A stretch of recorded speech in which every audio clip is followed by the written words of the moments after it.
আপনি যদি আমাদের আগের মৌর্য সাম্রাজ্যের ভিডিওটি দেখে থাকেন তাহলে নিশ্চয়ই মনে আছে কিভাবে এক সময় মৌর্য সাম্রাজ্য পুরো ভারতের সবচেয়ে শক্তিশালী সাম্রাজ্যে পরিণত হয়েছিল। কিন্তু ইতিহাসের নিয়মই আলাদা।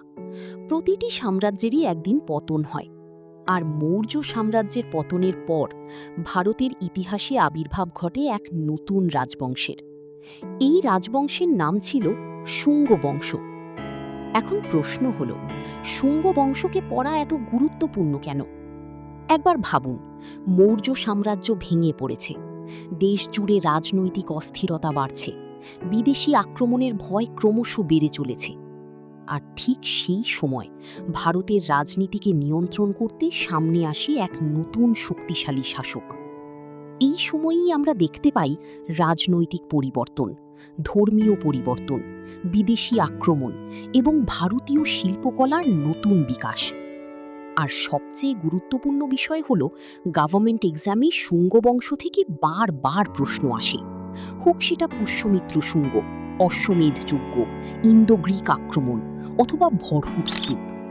তাই ভিডিওটি একদম স্কিপ করবেন না, শেষ পর্যন্ত অবশ্যই দেখবেন, কারণ আজ আমরা গল্পের মতো সহজভাবে সম্পূর্ণ ডিটেইলে শুঙ্গ বংশকে বুঝব। মৌর্য সাম্রাজ্যের শেষ ও শুঙ্গ বংশের উত্থান। মৌর্য সাম্রাজ্যের শেষ শাসক ছিলেন বৃহদ্রথ, কিন্তু তখন পর্যন্ত মৌর্য সাম্রাজ্য অনেকটাই দুর্বল হয়ে পড়েছিল। রাজ্যে স্থিতিশীলতা কমে যাচ্ছিল, আর সেনাবাহিনীর উপর নিয়ন্ত্রণও ধীরে ধীরে দুর্বল হচ্ছিল।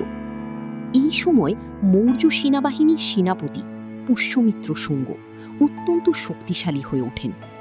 একদিন সেনা প্যারেড চলাকালীন পুষ্যমিত্র বৃহদ্রথকে হত্যা করেন। একবার ভাবুন, একজন সেনাপতি নিজের সম্রাটকেই হত্যা করলেন। এই ঘটনাই ছিল ভারতীয় ইতিহাসের এক বড় টার্নিং পয়েন্ট। এর সাথেই শেষ হয়ে যায় মৌর্য সাম্রাজ্য, আর শুরু হয় শুঙ্গ বংশের শাসন। পুষ্যমিত্র মগধ দখল করেন এবং নিজেকে রাজা ঘোষণা করেন। এভাবেই ভারতের ইতিহাসে শুরু হয় এক নতুন যুগ। পুষ্যমিত্র শুঙ্গের শক্তি ও উচ্চাকাঙ্ক্ষা। পুষ্যমিত্র শুধু একজন সেনাপতি ছিলেন না, তিনি ছিলেন অত্যন্ত বুদ্ধিমান ও অ্যাম্বিশাস রুলার। তার প্রধান লক্ষ্য ছিল নিজের সাম্রাজ্যকে আরও শক্তিশালী করা। সেই সময় ভারতের বিভিন্ন অঞ্চলে অশান্তি ছড়িয়ে পড়েছিল, বিদেশি আক্রমণের আশঙ্কাও বেড়ে গিয়েছিল।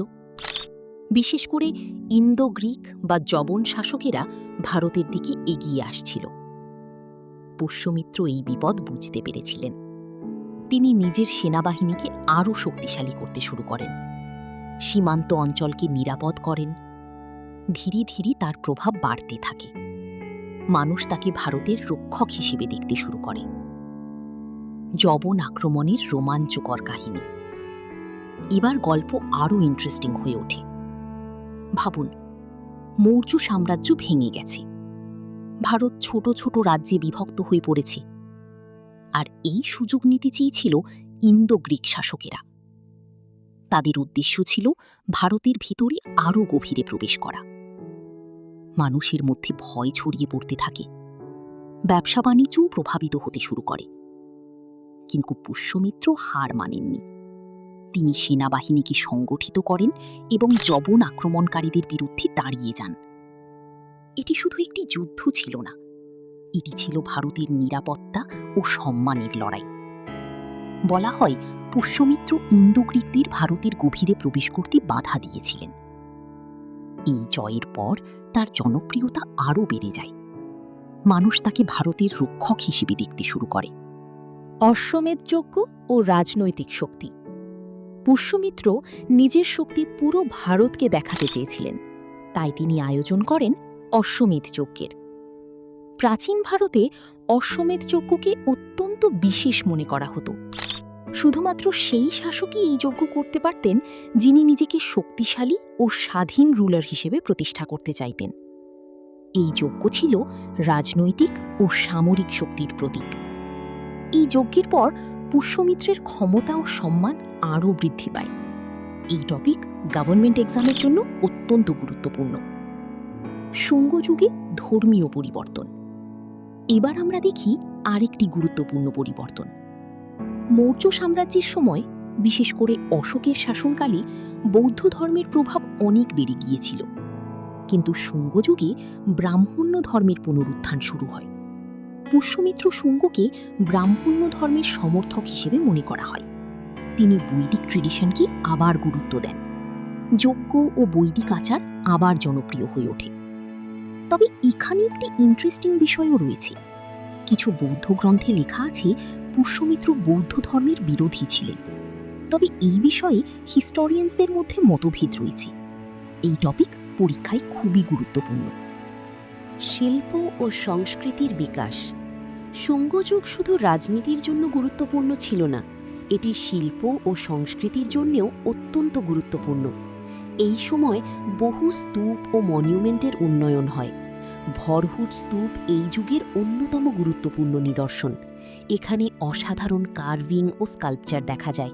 সাঁচি স্তূপের উন্নয়নও এই সময়ে হয়েছিল। শুঙ্গ শিল্পে স্টোন রেলিং ও কার্ভিং বিশেষভাবে বিখ্যাত ছিল। আজও হিস্টোরিয়ানস এগুলোকে প্রাচীন ভারতীয় শিল্পকলার অসাধারণ উদাহরণ বলে মনে করেন। প্রশাসন ও সমাজ ব্যবস্থা। শুঙ্গ শাসকেরা রাজ্যকে বিভিন্ন প্রভিন্সে ভাগ করেছিলেন। রাজ্য পরিচালনার জন্য বিভিন্ন কর্মকর্তা নিয়োগ করা হয়েছিল। সমাজে বৈদিক ট্র্যাডিশনের প্রভাব বাড়তে থাকে। কৃষি ও ব্যবসা বাণিজ্য অর্থনীতির প্রধান অংশ ছিল। ধীরে ধীরে ভারতের বিভিন্ন আঞ্চলিক রাজ্যের শক্তিও বাড়তে শুরু করে। এই সময়কে ট্রানজিশন পিরিয়ড বলা হয়, কারণ এখান থেকেই ভারতে নতুন নতুন আঞ্চলিক শক্তির উত্থান শুরু হয়। শুঙ্গ বংশের পতন। পুষ্যমিত্রের পরেও শুঙ্গ বংশ কিছুদিন শাসন চালিয়ে যায়, কিন্তু ধীরে ধীরে অভ্যন্তরীণ দ্বন্দ্ব বাড়তে থাকে। রাজনৈতিক অস্থিরতাও বৃদ্ধি পায়, ফলে শুঙ্গ বংশ দুর্বল হয়ে পড়ে। শুঙ্গ বংশের শেষ শাসক হিসেবে দেবভূতিকে মনে করা হয়। তারপর শুরু হয় কান্য বংশের শাসন, এবং ভারতের ইতিহাসে আবার এক নতুন অধ্যায়ের সূচনা হয়। Most important government exam questions. Question 1, Shunga বংশের প্রতিষ্ঠাতা কে ছিলেন? আনসার, পুষ্যমিত্র শুঙ্গ। কোয়েশ্চেন 2, মৌর্য সাম্রাজ্যের শেষ শাসক কে ছিলেন? আনসার, বৃহদ্রথ। কোয়েশ্চেন 3, পুষ্যমিত্র কোন পদে ছিলেন? আনসার, সেনাপতি। কোয়েশ্চেন 4, পুষ্যমিত্র কোন যজ্ঞ করেছিলেন? আনসার, অশ্বমেধ যজ্ঞ। কোয়েশ্চেন 5, শুঙ্গ যুগে কোন ধর্মের পুনরুত্থান হয়? আনসার, ব্রাহ্মণ্য ধর্ম। কোয়েশ্চেন 6, পুষ্যমিত্র কাদের আক্রমণের মোকাবিলা করেছিলেন? আনসার, ইন্দো গ্রিক বা যবন। কোয়েশ্চেন 7, ভরহুট স্তূপ কোন যুগের সাথে সম্পর্কিত? আনসার, শুঙ্গ যুগ। কোয়েশ্চেন 8, সাঁচি স্তূপ কোন কিছুর সাথে সম্পর্কিত? আনসার, বৌদ্ধ শিল্পকলা। কোয়েশ্চেন 9, শুঙ্গ বংশের শেষ শাসক কি ছিলেন? আনসার, দেবভূতি। কোয়েশ্চেন 10, শুঙ্গ বংশের পর কোন বংশ ক্ষমতায় আসে? আনসার, কান্য বংশ। এন্ডিং। আপনি যদি পুরো ভিডিওটি দেখে থাকেন, তাহলে শুঙ্গ বংশকে এখন ডিটেইলে বুঝে গেছেন। এখন গভর্নমেন্ট এক্সামের ইম্পর্টেন্ট কোয়েশ্চেন্স খুব সহজেই সলভ করতে পারবেন। কমেন্টে লিখুন কমপ্লিটেড। আর যদি এখনও আমাদের মৌর্য সাম্রাজ্যের ভিডিওটি না দেখে থাকেন, তাহলে সেটিও অবশ্যই দেখে নিন। কারণ শুঙ্গ বংশকে ভালোভাবে বুঝতে হলে মৌর্য সাম্রাজ্যের কনসেপ্ট ক্লিয়ার থাকা খুবই জরুরি। আগামী ক্লাসে আমরা পড়ব কান্য বংশ এবং তারপর ভারতের নতুন নতুন রাজ্যের উত্থানের কাহিনী।